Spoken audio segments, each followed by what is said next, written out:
Hi there folks, Joel Self, Outdoor Instructor here, and we're out collecting some more nettles today. We're going to be looking at making some stinger nettle crisps in today's video. We've already shown you how to make nettle soup, so if you want to see that video, click on the link down below, check that video out. And can I just remind everyone who's not yet subscribed that you can click both the subscribe button and the bell icon, so every time a new video comes out, you get a notification about it. So when it comes to collecting our nettles, you may want to wear gloves because these can sting you. But just pinching firmly, you should be able to grab the nettle without getting stung and break off the top of the stem.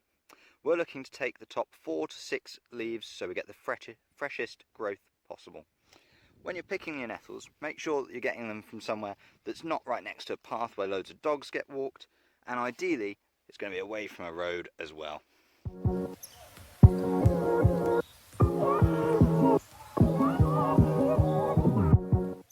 Okay, so we're back in the kitchen and we've washed all of our nettles. Now we're just going to pull all the leaves off of the stems because we're just using the leaves for making these crisps.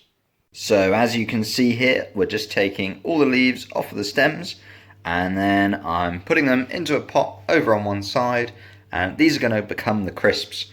Anything a little bit smaller or anything that's really huge, I'm popping in here because I'm also going to make myself some nettle soup. Although that will not be included in this video. Okay, so we've cleaned and picked all our leaves from the stems, and I'm using all these for various soups and things that are going to be consumed over the next few days. But in this white container I've got the nettle leaves that I'm going to be using for my nettle crisps. The quantity is just going to depend on how many nettle crisps you want, really. The more you put in here and the more you end up putting in the baking tray, the more crisps you're going to have. Brilliant. Having prepared all your leaves, we're now going to coat them in oil and mix these up so they get a really good coating. You may want to wear gloves for this. So, having added the oil to our nettle leaves, we're now going to take your selection of salt, pepper, chili flakes if you want to add something like that. Any extra seasonings you want to throw in there, absolutely go for it. And we'll get these in the top. Once these are in, we're then going to mix everything around again, making sure that all those nettles get a really nice coating of all of our seasonings before we put them in the oven. Add all your seasoning and then mix thoroughly. Again, you might want to wear some gloves for that.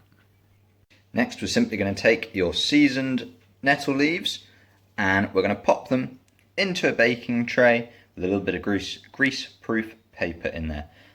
Okay, we're going to pop these into a preheated oven that's set at 130 degrees, and these are going to sit in there for about 20 to 25 minutes depending on how moist they are. Your nettles may take longer or shorter, just be sure to keep an eye on them. So my nettles have been in the oven for about 25 minutes thereabouts, and they've gone really nice and crisp now, and I tell you what, these taste really, really good. So happy with the way this particular batch has turned out. The others are just finishing off. There were slightly bigger leaves in the other tray. So we're going to pop these in a bowl and enjoy them whilst we watch some television this evening. And there you have it, folks. Your super tasty and really healthy nettle crisps.